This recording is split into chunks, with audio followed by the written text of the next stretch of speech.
Hello story lovers, welcome to our channel. ఈరోజు కథ ప్రణయమా ప్రళయమా episode 42. మీ అందరి మనసుకి ఎంతగానో నచ్చే ఈ అద్భుతమైన కథని ఈషా అద్వైత గారు మనకు అందించారు. ఈ కథని నేను అద్వైత గారి పర్మిషన్తోనే మీ అందరికీ చదివి వినిపిస్తున్నానండి. Thank you ma'am, thank you so much. ఇక ఈరోజు మనం కథలోకి వెళ్దామా. ఒత్తైన అతడి క్రాఫ్ట్ని చెరిపి కెన్ ఐ హగ్ యూ అని నెమ్మదిగా అడుగుతుంది రిషిక. పర్మిషన్ అడగాల్సిన అవసరమే లేదు, ఐ యామ్ యువర్స్ అని కౌశల్ చెప్పగానే మంత్రంలా వినిపించిన అతడి స్వరానికి వశమవుతూ అందేంత దగ్గరగా ఉన్న అతడి ముందు మోకాళ్ళపై నిలబడి అతడికి ఇంకాస్త దగ్గరగా జరిగి అతని మెడ చుట్టూ చేతులు వేస్తుంది రిషిక. ఆమె కింద పడిపోకుండా కాచుకుంటూ ఆమెకు అనుగుణంగా మారుతాడు కౌశల్. నా విషయంలో ఇంత సహనాన్ని ఎక్స్పెక్ట్ చేయలేదు. నేనెప్పుడు నా లైఫ్ పార్ట్నర్ ఇలా ఉండాలి అలా ఉండాలి అని కలలు కనలేదు. నాకు వచ్చే హస్బెండ్ నన్ను అర్థం చేసుకునేవాడైతే చాలు అనుకున్నాను. కానీ మీరు నేను చెప్పకుండానే నా ఫీలింగ్స్ని ఎగ్జాక్ట్గా మ్యాచ్ చేస్తున్నారు. మళ్ళీ అంటున్నానని కోప్పడకండి. నేను ఎన్ని డేస్ మీ లైఫ్లో ఉంటానో నాకు తెలియదు. కానీ ఉన్నన్ని రోజులు మీతో హ్యాపీగా ఉండాలి అనుకుంటున్నాను అని రిషిక చెప్పగానే, నీకు మోర్ దెన్ 80 ఇయర్స్ వచ్చే వరకు హ్యాపీగానే ఉంటావు. మన ఇద్దరి ఏకాంతంలో రెస్పెక్ట్ అవసరం లేదని చెప్తూ ఆమె చుట్టూ చేతులు బిగిస్తాడు కౌశల్. భయపెట్టి సాధిస్తావనుకున్నా, but you are too sweet. ఆమెను తన ఒడిలో కూర్చోబెట్టుకొని ఆమె భుజానికి గడ్డాన్ని ఆంచి ఆమె నడుం చుట్టూ చేతులు బిగిస్తాడు కౌశల్. కోరిక లేని అతడి స్పర్శ నచ్చి అతడి చేతుల మీద చెయ్యి వేస్తుంది రిషిక. బుజ్జి అని కౌశల్ పిలవగానే హా అంటుంది రిషిక. నీ గురించి చెప్పరా అని అడగగానే, నా కోసం ఆల్రెడీ చెప్పేశా. బుజ్జికి ఫిక్స్ అయిపోయావా భర్తాజీ అంటుంది రిషిక.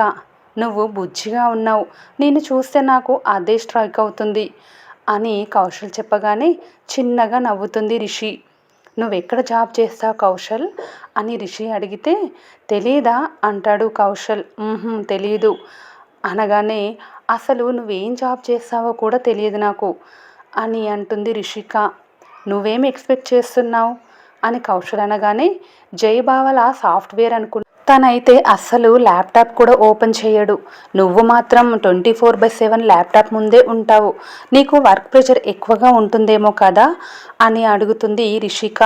నువ్వు అనుకున్నట్టు నేను ఫస్ట్ నుంచి సాఫ్ట్వేర్ కాదు బుజ్జి అని కౌశల్ అనగానే, మరి అని ఆశ్చర్యంగా అడుగుతుందామె. మెడికల్ సైంటిస్ట్ని అని కౌశల్ చెప్పగానే, నిజమా అని ఆశ్చర్యపోతుంది రిషి. ఆమె హెయిర్ చిన్నగా రబ్ చేసి, అవును బుజ్జి, లాస్ట్ ఇయర్ వరకు ఢిల్లీలో ఉండేవాడిని. ఆఫ్టర్ యాక్సిడెంట్ అని చెప్తుంటే, యాక్సిడెంట్ ఏంటని కంగారుగా అడుగుతుంది. అమ్మమ్మకి హెల్త్ బాగాలేదని వస్తుంటే యాక్సిడెంట్ జరిగింది. నాకు లాంగ్ లీవ్ పెట్టాల్సి వచ్చింది. తర్వాత యాక్సిడెంట్ వల్ల వచ్చిన సైడ్ ఎఫెక్ట్స్కి ల్యాబ్లో ఎక్కువ టైం స్పెండ్ చేయలేక జాబ్ క్విట్ చేశాను.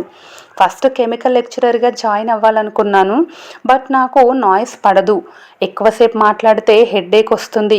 కెమికల్ స్మెల్ తగిలితే చాలు మైగ్రేన్ స్టార్ట్ అవుతుంది. తర్వాత వ్యవసాయం మీద ఫోకస్ చేస్తానంటే తాతయ్య వద్దని చెప్పేశారు. ఇంత చదివి పొలం పనులకు వెళ్ళడం ఆయనకి నామోషి. సిటీలో ఉద్యోగం చేస్తున్నాడంటే అదొక గొప్ప విషయంగా ఫీల్ అవుతారు. బట్ ఎప్పటికైనా ఇక్కడే ఉండిపోవాలన్న కోరిక నాది. యాక్సిడెంట్ అనగానే రిషిక తను ట్రైన్లో చూసిన కౌశల్ స్ట్రైక్ అయినా, ఒకవేళ ఇద్దరూ ఒకటే అయితే కౌశల్ చెప్పేవాడు కదా అని లైట్ తీసుకొని, మరి ఇప్పుడేం జాబ్ చేస్తున్నావని నార్మల్గా అడుగుతుంది రిషిక. 3 months ఇంట్లో ఖాళీగానే ఉన్నాను. ఆ తర్వాత ఏదో ఒక జాబ్ ఉండాలి కాబట్టి వెబ్ డిజైనర్గా వర్క్ స్టార్ట్ చేశాను. 2 వేర్వేరు ఫేజెస్ కదా అని ఆశ్చర్యంగా అడుగుతుంది రిషి. జైని చదివించిందే నేను. నాకున్న బ్రెయిన్ ఎట్ ఏ టైము రెండింటిని హ్యాండిల్ చేయగలదు. నా ఫస్ట్ ప్రిఫరెన్స్ మెడిసిన్కి ఇచ్చాను కాబట్టే ఇంజనీరింగ్ పక్కన పెట్టేశాను. బట్ ఐడియా అయితే ఉంది. అందుకే 6 months కొన్ని స్కిల్స్ నేర్చుకొని ఆన్లైన్ ఇంటర్వ్యూస్కి అటెండ్ అయ్యాను. నాకు న్యూ జాబ్ వచ్చి జస్ట్ 2 months మాత్రమే అయ్యింది. నేను 24 గంటలు వర్క్ చేయటం లేదు. నా స్కిల్స్ డెవలప్ చేసుకోవటానికి కొన్ని ఆన్లైన్ క్లాసెస్ అటెండ్ అయ్యి మిగిలిన ఇన్ఫర్మేషన్ గూగుల్ చేస్తూ ఉంటాను అని చెప్తూ ఉంటాడు కౌశల్. అవునా, కానీ స్ట్రెస్ ఉంటుంది కదా అని ఆశ్చర్యంగా అడుగుతుంది రిషిక. ఆ స్ట్రెస్ ఎక్కువైతే కోపం కూడా ఆటోమేటిక్గా వచ్చేస్తుంది నాకు. బట్ మ్యాక్సిమం పీస్ఫుల్గా ఉండటానికే ట్రై చేస్తాను. నీ రిపోర్ట్స్ ఆల్రెడీ నాకు తెలిసిన వాళ్ళందరికీ పంపించాను. కాబట్టే నీ విషయంలో నేను ఎక్కువ టెన్షన్ పడటం లేదు. నిన్ను బ్రతికించుకుంటాను అన్న నమ్మకం నాకు ఉంది. ఆశ ఆయువు పోస్తుంది బుజ్జి అని కౌశల్ ఆప్యాయంగా చెప్పేసరికి అప్పటి వరకు కనిపించిన హోపు అతని మాటల్లో ఇంకాస్త పెరుగుతుంది ఆమెకు. చేసిన డెకరేషన్కి మనం పవలిస్తే మోక్షం వస్తుందేమో అని కౌశల్ అల్లరిగా అడిగేసరికి ఆలోచనల్లో ఉన్న ఆమె నవ్వుకొని అతడికి దూరం జరుగుతుంది. ఆర్నమెంట్స్ రిమూవ్ చేయనా అని కౌశల్ అనగానే హా అని ఆమె తన సమ్మత్వాన్ని తెలిపేసరికి ముందుగా ఆమె పాపిట బిళ్ళ తీసి తర్వాత చెంపస్వరాలు జుంకాలు తీస్తాడు కౌశల్. మెడని అలంకరించిన నెక్లెస్ తీస్తున్న క్రమంలో అతని మునివేలు చేస్తున్న అల్లరికి ఆమె అధరాలు వణుకుతాయి. రిషిలో కనిపిస్తున్న మార్పుకి ఆమెలో ఫీలింగ్స్ పుడుతున్నాయని అర్థమై కాస్త అటు ఇటుగా తన పరిస్థితి కూడా అదే కావటంతో ఈ రాత్రి నీకు గట్టి పరీక్షే అని అతడి అంతరంగం ఘోషిస్తుంది. త్వరగా ఆమె నగల్ని తీసి జాగ్రత్త చేసి ఆమెను బెడ్ వరకు తీసుకువెళ్తాడు కౌశల్. పాలు మర్చిపోయిన విషయాన్ని గుర్తు చేస్తుంది. నీకు అభ్యంతరం లేకపోతే షేర్ చేసుకుందాం. మురిపాల కోసం కాకుండా మన లైఫ్లో జరిగే ప్రతి ఇష్యూ షేర్ చేసుకుంటూ బెస్ట్ కపుల్గా మారటానికి మనం ఫస్ట్ స్టెప్ వేద్దాం. జీవితం మీద ఆశ కనిపిస్తున్న ఆమె మాటలు నచ్చి పాల గ్లాస్ తెచ్చి ఆమె చేతికి అందిస్తాడు.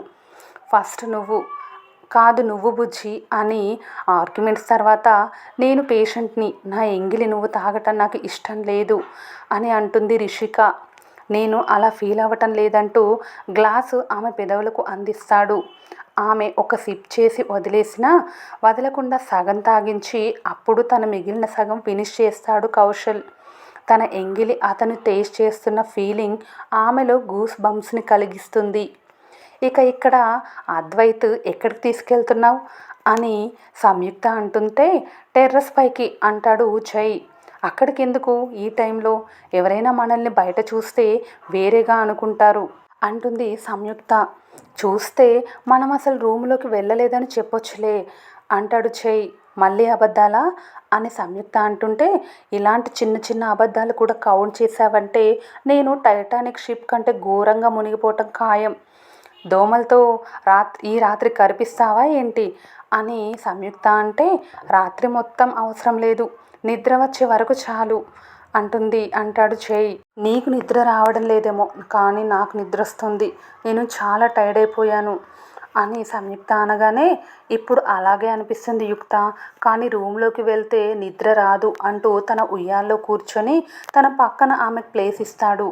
నిద్ర ఎందుకు రాదు అని సంయుక్త అనగానే నువ్వు అన్నింటిలో చాలా బ్రిలియంట్గా ఆలోచిస్తావు, కొన్నింటిలో తప్ప అని అంటూ ఆ కొన్నింటిలో ఉన్నదే రొమాన్స్ అంటాడు జై. రొమాన్స్ అనగానే కంగారుగా చూస్తుంది సంయుక్త.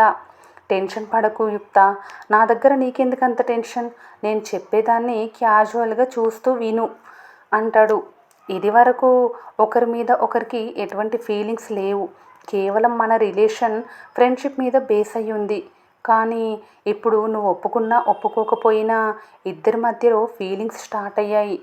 ఇలాంటి పరిస్థితుల్లో ఫస్ట్ నైట్ అట్మాస్ఫియర్లో మన ఇద్దరం ఉంటే తెలియకుండానే తొందరపడతాం అని చెయ్యనగానే మనకి మన లిమిట్స్ తెలుసు కదా అని అతని వైపు సూటిగా చూడలేక దిక్కులు చూస్తూ చెప్తుంది సంయుక్త. కొన్ని బలహీనమైన క్షణాలు మన లిమిట్స్ని మరిచేలా చేస్తాయి. ఒక వీక్ మూమెంట్ చాలు యుక్త, ఆ టైంలో నేను ఒక్క స్టెప్ ముందుకు వేశానంటే నువ్వు నన్ను ఆపలేవు. ఇదంతా ఎందుకు వచ్చిన గోలా అనిపించింది. ఇప్పుడు ఫ్రీగా కూర్చో, పీక్స్లో నిద్రొచ్చాక రూమ్లోకి వెళ్దాం అంటాడు. ఒక్కోసారి నువ్వు అసలు అర్థం కావు అద్వైత్ అని యుక్త అంటే నన్ను నా ఆలోచనల్ని ఎవ్వరూ అందుకోలేరని జై గొప్పగా అంటుంటే అవునా అన్నట్టు వెటకారంగా చూస్తుంది యుక్త. ఎస్ అని నవ్వి సైడ్కి తిరిగి ఆమె భుజానికి తల ఆంచుకుంటాడు. ఇంకెన్ని డేస్ ఇక్కడే ఉండాలి అద్వైత్, అమ్మని చూడాలనిపిస్తోంది అంటుంది సంయుక్త. ఇంకొన్ని డేస్ ఓపిక పట్టరా, ప్రజెంట్ ఆంటీ దృష్టిలో మనం ఢిల్లీలో ఉన్నాం, సడన్గా వెళ్తే ఆవిడకి డౌట్ వస్తుంది అంటాడు జై.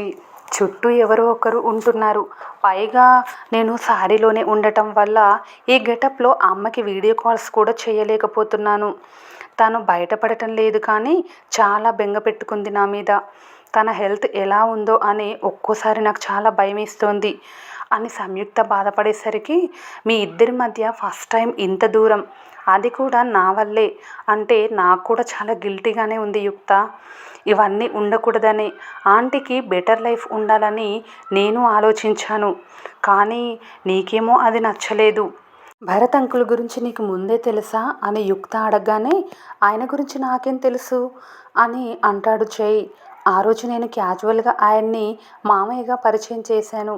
మన గురించి తెలిసిన వ్యక్తి అయితే ప్రాబ్లం రాకుండా ఉంటుందని మాత్రమే నేను ఆ క్షణం ఆలోచించాను. ఆంటీ ఒంటరిగా ఉండటం నచ్చక ఆంటీకి బెస్ట్ పార్ట్నర్ని వెతకాలనుకున్నాను. నువ్వు వద్దు అన్నాక నీకు లేని ఆలోచన నాకెందుకని నేను అప్పుడే నా ఆలోచన వదిలేశాను అంటాడు జై. భరత్ అంకుల్ అమ్మని లవ్ చేశారనుకుంటా.